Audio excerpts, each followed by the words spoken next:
আমরা কুলম্বের সূত্রের গাণিতিক রূপ পড়েছিলাম F is equal two 1/4πε0 Q1 Q2/r²। কিন্তু বল যেহেতু ভেক্টর রাশি, সেই জন্য আমরা কিন্তু এর ভেক্টর রূপটিও দেখব। এখানে কিন্তু আমরা শুধুমাত্র বলের মানটি পেয়েছি, কোনো দিক পাইনি।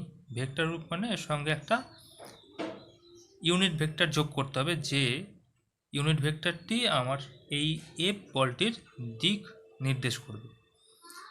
এখন এখানে দুটি চার্জ Q1 এবং Q2 আছে, যাদের মূল বিন্দু সাপেক্ষে অবস্থান ভেক্টর হচ্ছে R1 এবং R2। অবস্থান ভেক্টর হলো মূল বিন্দু থেকে Q পর্যন্ত যে ভেক্টরটি আমরা টানি, এই যে R1 ভেক্টরটি, এটাকে বলা হয় অবস্থান ভেক্টর। এই বিন্দুর অবস্থানকে যে ভেক্টর দ্বারা নির্দেশ করা হয়েছে মূল বিন্দু সাপেক্ষে। তাহলে Q1 এর অবস্থান ভেক্টর R1, একইভাবে Q2 এর অবস্থান ভেক্টর হচ্ছে R2। এখন Q1 এবং Q2 হচ্ছে দুটি চার্জ, যাদের নিজেদের মধ্যে ইন্টারঅ্যাকশন হয় এবং তার ফলে কুলম্ব বল তৈরি হয়। Q1 Q2 এর উপরে একটি বল প্রয়োগ করবে, আর Q2 Q এর উপরে বল প্রয়োগ করবে। মনে করছি Q1 Q2 এর উপর যে বলটি প্রয়োগ করবে সেটি হচ্ছে F12 ভেক্টর, এই দিকে আছে। আর Q2 Q1 এর উপরে যে বলটি প্রয়োগ করবে সেটা হচ্ছে F21। এই ভেক্টরের দিক হচ্ছে এইদিকে, F21 হচ্ছে এই দিকে, আর F12 ডিরেকশন হচ্ছে এই দিকে। যেহেতু F12 এর উপরে Q1 কাজ করছে, সেই জন্য বলটা এদিকে হবে, আমরা জানি। আর F21 যে বলটা, সেটা হচ্ছে Q1 এর উপরে Q2 এর জন্য বল, সেইটা এইদিকে হবে।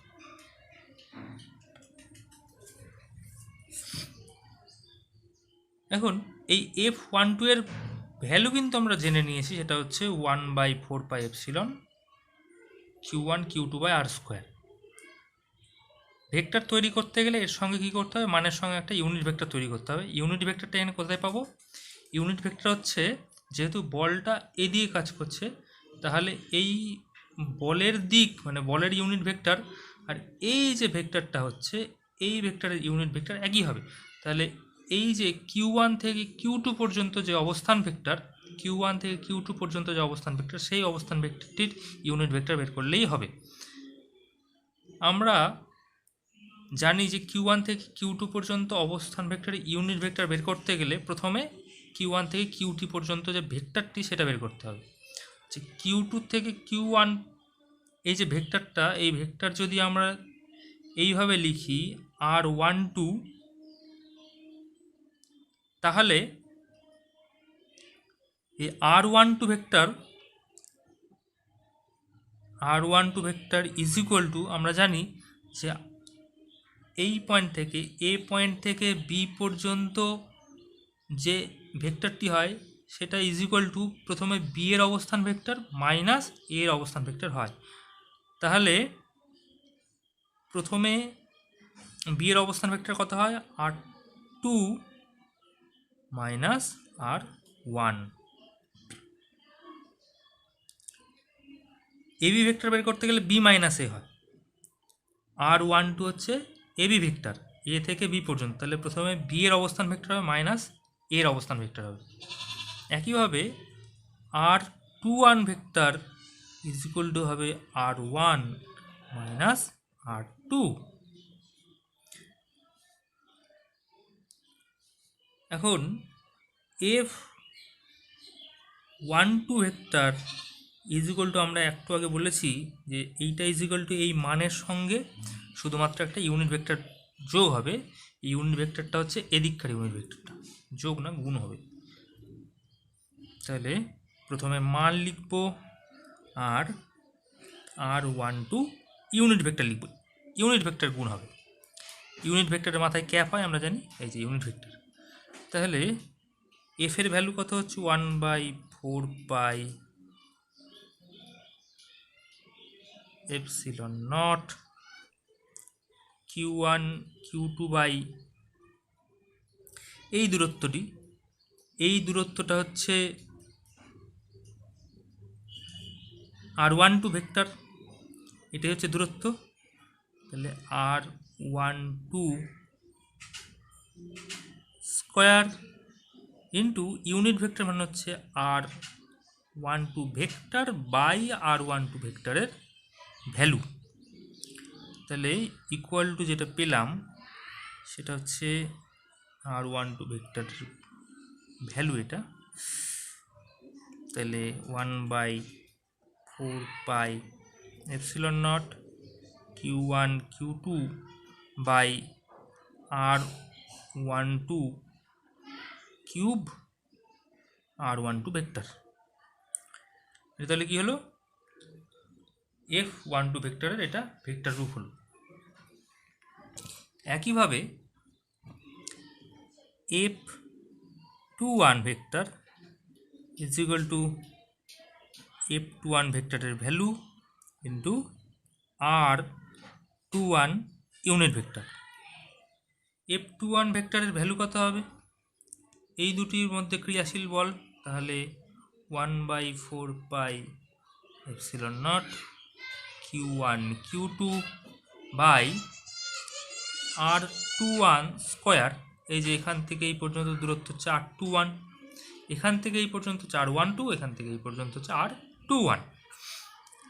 এবারে ইউনিট ভেক্টর R21 মানে হচ্ছে R21 ভেক্টর বাই R21 ভেক্টরের value R21 equal to 1/4 epsilon not Q1 Q2 by R21 cube R21 vector. এখন এখান থেকে এই পর্যন্ত ভেক্টর বা এখান থেকে এই পর্যন্ত ভেক্টরের যে মান, মানে R12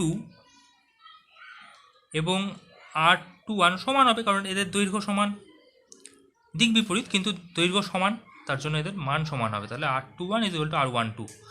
তাহলে এই ভেক্টরটির মান আর F21 এর মান একই, কিন্তু R12 ভেক্টর R21 ভেক্টরের R21 ভেক্টরের বিপরীত হবে। এই ভেক্টরটি এই ভেক্টরের বিপরীত হবে, কারণ মান সমান হলো, এদের দিক বিপরীত। তাহলে কি হলো, R12 vector is equal two minus R21 vector. তাহলে F12 আর F21 এদের যদি আমি তুলনা করি, এই ভেক্টরটি এই ভেক্টরটি তুলনা করি, তাহলে এই পার্টটা সমান, কিন্তু R12 vector is minus R21। তাহলে এইভাবে লিখতে পারি, এইটা is equal to 1/4 epsilon not Q1 Q2 by R21 এর জায়গায় আমরা R12 লিখতে পারি 12 কিউব ইন্টু মাইনাস R12। যেহেতু R12 R21 সমান, তাহলে R21 এর জায়গায় R12 লিখতে পারি। তাহলে কি পেলাম, minus F12 vector.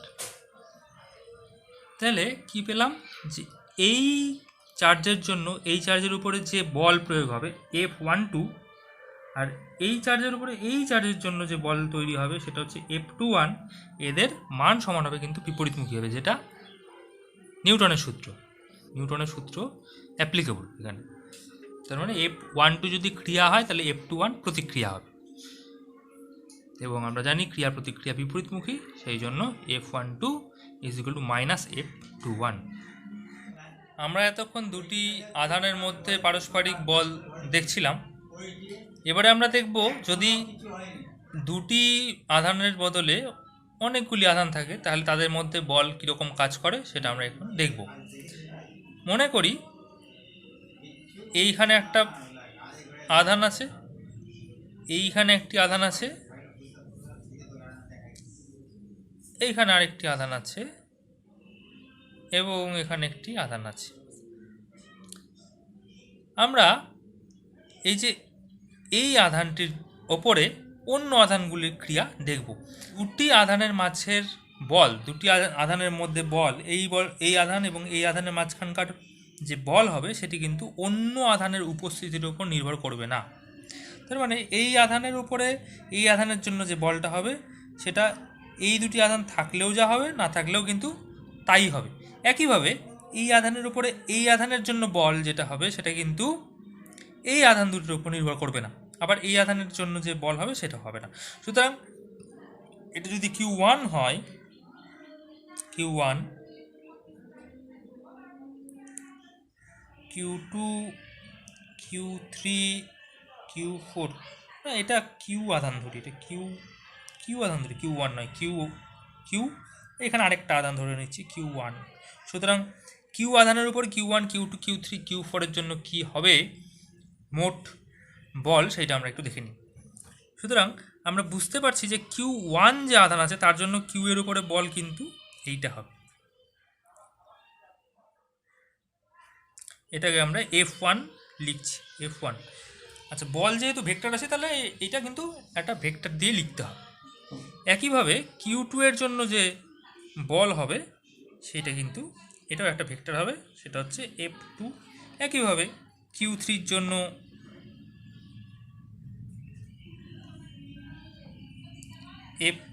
F2, F3,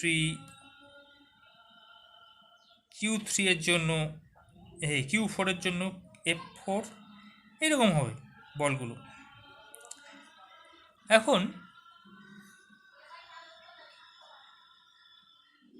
যেহেতু এগুলো সব বল এবং সব বলই এক একটি করে ভেক্টর রাশি, সুতরাং মোট বল যেটা হবে এই পয়েন্টের ওপরে, এই চার্জের ওপরে, এই চার্জগুলোর জন্য মোট বল কিন্তু হবে F equal to F1 plus F2 plus F3 F4।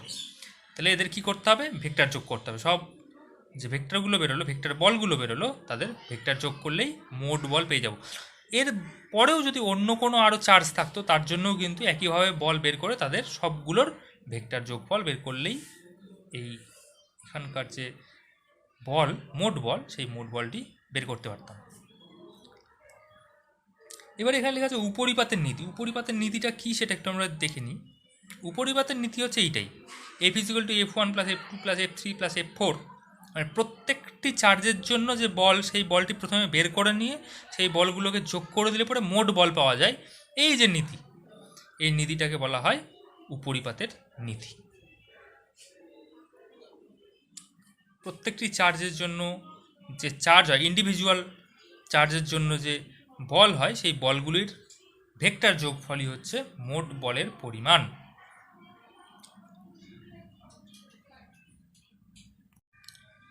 আমরা এবারে স্থিরতড়িৎ বল বা কুলম্ব বল এবং মহাকর্ষ বলের তুলনা দেখব। তুলনা মানে সাদৃশ্য এবং বৈসাদৃশ্য উভয়ই কিন্তু দেখতে হবে। এবারে প্রথমে আমরা সাদৃশ্য দেখি। স্থিরতড়িৎ বল বা কুলম্ব বল এবং মহাকর্ষ বল উভয়েই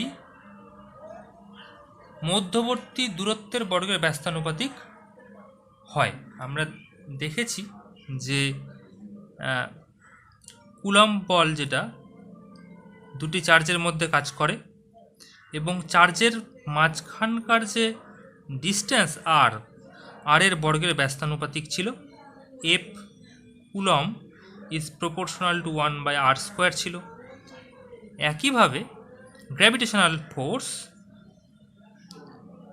এখানে যদি আচ্ছা এটা Q1, এটা Q2, আর এখানে M1 ভর আর এখানে M2 ভর যদি থাকে, আর এদের মাঝখানকার ডিস্টেন্স যদি r' হয়, তাহলে আমরা দেখেছিলাম যে এই F gravitational force is also proportional to 1/r², মানে মাঝখানকার দূরত্বের বর্গের ব্যস্তানুপাতিক ছিল। দুজনেই তাহলে বর্গের ব্যস্তানুপাতিক হিসাবে কাজ করে, দূরত্বের বর্গের ব্যস্তানুপাতিক হিসাবে কাজ করে। সুতরাং এইটা একটা সাদৃশ্য। নেক্সট হচ্ছে সংরক্ষী বল। সংরক্ষী বল মানে কি সেটা একটু আমরা দেখে নিই।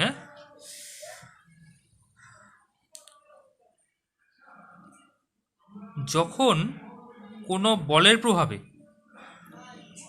প্রভাবে কোনো বস্তুকে এটি বদ্ধপথে ঘুরিয়ে নিয়ে আসলে পরে, বদ্ধপথ যেরকমই হোক, বদ্ধপথে ঘুরিয়ে একই জায়গায় নিয়ে আসলে পরে, এটা বদ্ধপথ, এই যে ঘুরে আবার একই জায়গায় আসছে, বদ্ধপথে নিয়ে আসলে পরে যদি কৃতকার্য শূন্য হয়, তাহলে এই যে বলের প্রভাবে এটাকে বস্তুটাকে ঘুরিয়ে নিয়ে আসা হলো, সেই বলটাকে বলা হয় সংরক্ষী বল। এইখানে আমরা দেখেছি যে গ্র্যাভিটেশনাল ফোর্সের ক্ষেত্রে কোনো বস্তুকে এটি বদ্ধপথে ঘুরিয়ে নিয়ে আসলে পরে মোট কৃতকার্য শূন্য হয়। এটা আমরা 11-এই দেখেছি। আমরা পরবর্তীকালে দেখব যে মহাকর্ষ বলের মতো স্থির তড়িৎ বল বা কুলম্ব বলের ক্ষেত্রেও একই রকম হয়। এটি বদ্ধপথে যদি কোনো বস্তুকে ঘুরিয়ে নিয়ে আসা যায় কুলম্ব বলের অধীনে, এই একইভাবে যদি বদ্ধপথে ঘুরিয়ে নিয়ে আসা যায়, বদ্ধপথটা বিভিন্ন রকম হতে পারে, এরকম হতে পারে, বা আরও বিভিন্ন রকম হতে পারে, সেটা কোনো ব্যাপার না, বদ্ধপথ হতে হবে। বদ্ধপথে কৃতকার্য কিন্তু কুলম্ব বলের ক্ষেত্রেও শূন্যই হবে। এবারে আসছে কেন্দ্রীয় বল। এই দুটি বলই কেন্দ্রীয় বল। কেন্দ্রীয় বল মানে হচ্ছে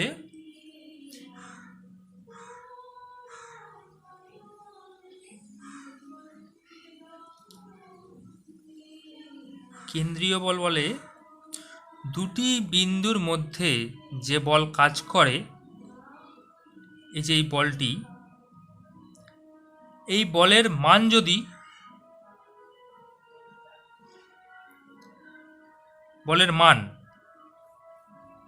যদি মধ্যবর্তী দূরত্বের উপর নির্ভর করে। কেন্দ্রীয় বল কাকে বলে? তাহলে যদি কোনো বলের মান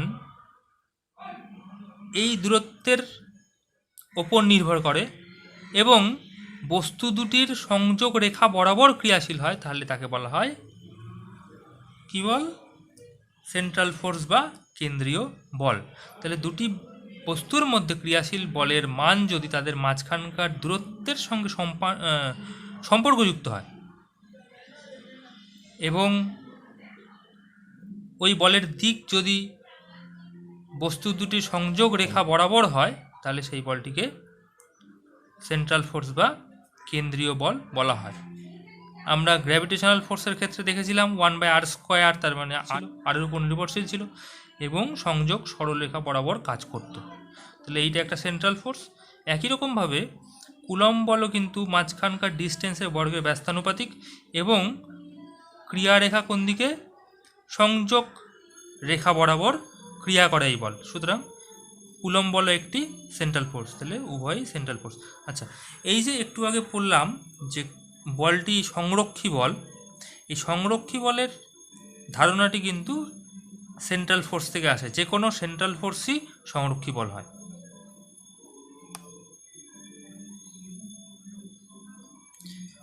সাদৃশ্য তো পড়লাম, এবারে বৈসাদৃশ্যটা দেখে নিই।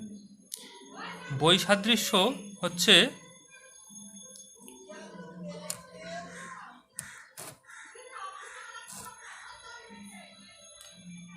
তড়িৎ বল বা কুলম্বীয় বল। এই বলটি অনেক বেশি শক্তিশালী হয়, এর মান তুলনামূলকভাবে অনেক বেশি হয়। অভিকর্ষ বলের মান খুব ছোট হয়, দুর্বল হয়। আমরা যেমন দেখেছি যে কোনো দুটি বস্তু নিয়ে যদি আমরা পাশাপাশি রাখি, এরা কিন্তু অভিকর্ষ বলের জন্য পরস্পরকে আকর্ষণ করে না। আকর্ষণ করে আমরা বুঝতে পারি না, তার কারণ এই অভিকর্ষ বল অতি দুর্বল এবং ক্ষীণ হয়। কিন্তু খুব কম পরিমাণ চার্জ যদি পাশাপাশি রাখা যায়, তারা কিন্তু পরস্পরকে আকর্ষণ বা বিকর্ষণ করবে। এটা আমরা খুব ভালো করে বুঝতে পারবো। স্থির তড়িতের প্রাথমিক ঘটনাবলিতে যে পরীক্ষাগুলি আমরা দেখেছিলাম, সেখানে কিন্তু অল্প পরিমাণ চার্জের জন্যই পরস্পরকে আকর্ষণ বা বিকর্ষণ করছিল বস্তুগুলো। তাহলে তড়িৎ বল কিন্তু অনেক বেশি শক্তিশালী। সেকেন্ডলি, তড়িৎ বল কিন্তু আকর্ষণ এবং বিকর্ষণ দুই রকমই হয়, ডিপেন্ড করে এই Q1 চার্জ এবং Q2 চার্জের মান কী আছে তার উপরে। যদি দুইটি চার্জ Q1 এবং Q2 দুটি যদি একই রকম চার্জ হয়, দুটোই পজিটিভ বা দুটোই নেগেটিভ, তাহলে কিন্তু বিকর্ষণ হবে। আর যদি একটি পজিটিভ একটি নেগেটিভ হয় তাহলে আকর্ষণ করবে। সুতরাং কুলম্ব বল আকর্ষণ বা বিকর্ষণ দুই রকমই হতে পারে। কিন্তু গ্র্যাভিটেশনাল ফোর্স বা অভিকর্ষ বল কিন্তু শুধুমাত্র আকর্ষণ বল হয়, আমরা দেখেছি। অভিকর্ষ বলে বিকর্ষণ বলে কোনো ধারণা কিন্তু ছিল না, হয়ও না। 3 নম্বর পয়েন্ট হচ্ছে তড়িৎ বলের ক্ষেত্রে আধান দুটিকে কি মাধ্যমে রাখা হয়েছে, বাতাস বা শূন্যস্থান বা জলের মধ্যে বা অন্য কোথাও কোন মাধ্যমে রাখা হয়েছে তার উপর কিন্তু নির্ভর করে তড়িৎ বল বা কুলম্ব বল। যেটা কুলম্ব বলের গাণিতিক রূপ কী ছিল, F = 1/4 kappa epsilon not Q1 Q2/r²।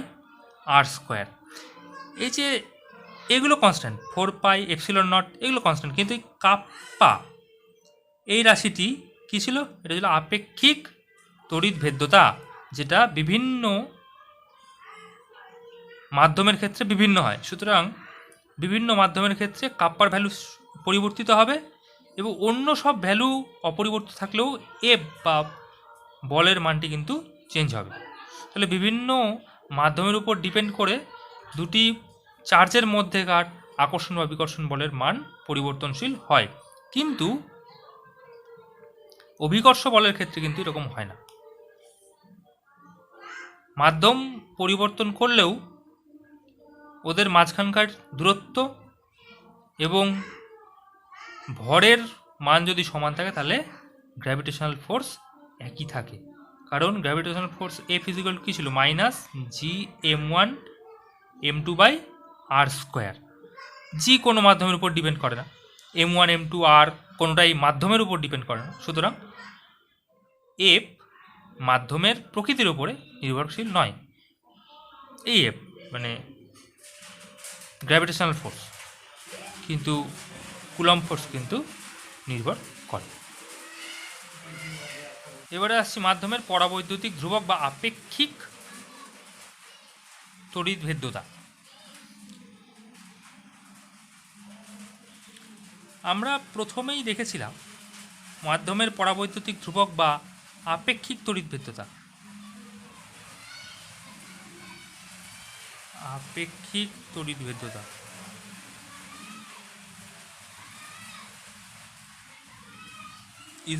= কী ছিল, ε/ε0 ছিল, এটা আমরা দেখেছিলাম।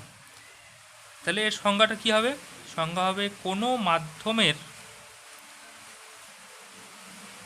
তড়িৎ ভেদ্যতা এবং শূন্য মাধ্যমের তড়িৎ ভেদ্যতার অনুপাতকে আপেক্ষিক তড়িৎ ভেদ্যতা বা পরাবৈদ্যুতিক ধ্রুবক বলা হয়। এখান থেকে কি পাবো, এখান থেকে পাবো এপসিলন কোনো একটি মাধ্যমের তড়িৎ ভেদ্যতা = আপেক্ষিক তড়িৎ ভেদ্যতা, ওই মাধ্যমের আপেক্ষিক তড়িৎ ভেদ্যতা এবং শূন্য মাধ্যমের তড়িৎ ভেদ্যতার গুণফল। এই কাপ্পা বা আপেক্ষিক তড়িৎ ভেদ্যতার অন্য আরেকটি সংজ্ঞা দেওয়া যায়, কোথা থেকে দেওয়া যায় একটু দেখি।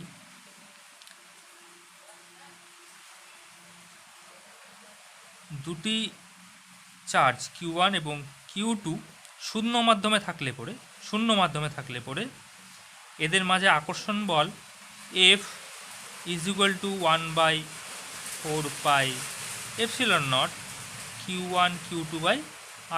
আর হচ্ছে এদের মাঝখানকার দূরত্ব। এখন এই চার্জ দুটি যদি শূন্যস্থানে না থেকে কোনো একটি মাধ্যমে থাকে যার পরাবৈদ্যুতিক ধ্রুবক হচ্ছে কাপ্পা বা আপেক্ষিক তড়িৎ ভেদ্যতা এপসিলন, তাহলে সেক্ষেত্রে যে বল হবে, তড়িৎ বল হবে, সেটি কিন্তু পাল্টে যাবে। কী হবে, 4π এপসিলন নট নয় এপসিলন, কারণ এখন পরাবৈদ্যুতিক ধ্রুবকের ভ্যালু কিন্তু এপসিলন নট নয়, আমি এখানকার মাধ্যম পাল্টে দিয়েছি, Q1 Q2/r²। সুতরাং F/f prime = 1/4 epsilon not Q1 Q2/r² by 1/4 4 pi epsilon Q1 Q2 by r square is equal to, এই যে এটা কেটে যাবে, 4 পাই 1/4 পাই কেটে যাবে, উল্টে গেলে হবে epsilon by epsilon not is equal to kappa. তাহলে এখান থেকে কাপ্পার আরেকটি সংজ্ঞা দেওয়া যায়, দুটি বিন্দু আধানকে একই দূরত্বে রাখলে পরে শূন্য স্থানে যে বল কাজ করে এবং কোনো মাধ্যমে থাকা অবস্থায় যে বল কাজ করে তাদের অনুপাতকে ওই মাধ্যমের আপেক্ষিক তড়িৎভেদ্যতা বলে। তাহলে শূন্য মাধ্যমে যে বল কাজ করবে বাই ওই মাধ্যমে যে বল কাজ করবে তাদের অনুপাতকে মাধ্যমটির পরাবৈদ্যুতিক ধ্রুবক বলা হবে।